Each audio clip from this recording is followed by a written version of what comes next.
Leo Mei Mosi 2025, Baraza la Maaskofu Katoliki Tanzania TC limetoa tamko la kuvamiwa na kuumizwa kwa Katibu Mkuu wa Baraza la Maaskofu Katoliki Tanzania TC, Padre Charles Kitima. Barua inasema hivi: Baraza la Maaskofu Katoliki Tanzania TC limesikitishwa sana na kulaani tukio baya na la uovu la kuvamiwa na kujeruhiwa kwa Katibu Mkuu wa Baraza la Maaskofu Katoliki Tanzania TC, Padre Charles Kitima, lililotokea tarehe 30 Aprili 2025 majira ya saa 4 usiku katika makazi ya makao makuu ya Baraza la Maaskofu Kurasini, Dar es Salaam. Padre Kitima alipata majeraha makubwa na amelazwa katika hospitali ya Aga Khan jijini Dar es Salaam. Tunawashukuru wale wote waliomsaidia na kumfikisha Padre Kitima hospitalini mapema na kwa madaktari na wauguzi wanaomuuguza mpaka sasa. Baraza la Maaskofu Katoliki Tanzania TC limetoa wito kwa vyombo vinavyohusika. Tunatoa wito kwa jeshi la polisi na vyombo vingine vya usalama kuchukua hatua za haraka na za kuwabaini na kuwakamata wale wote waliohusika katika kupanga na kutekeleza uhalifu huu wa kinyama na kuwafikisha kwenye vyombo vya sheria.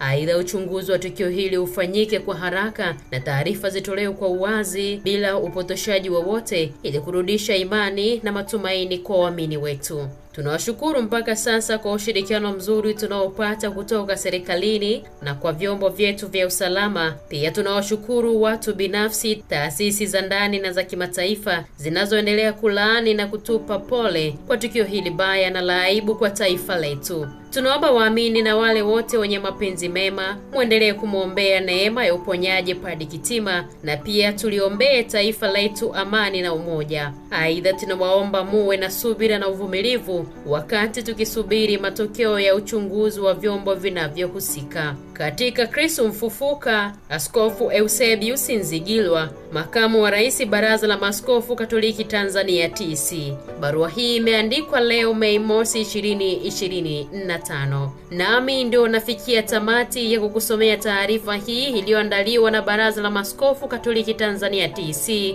kuhusu kuvamiwa na kuumizwa kwa Katibu Mkuu wa Baraza la Maaskofu Katoliki Tanzania TC, Padre Charles Kitima. Bikira Maria, afya ya wagonjwa, utuombee.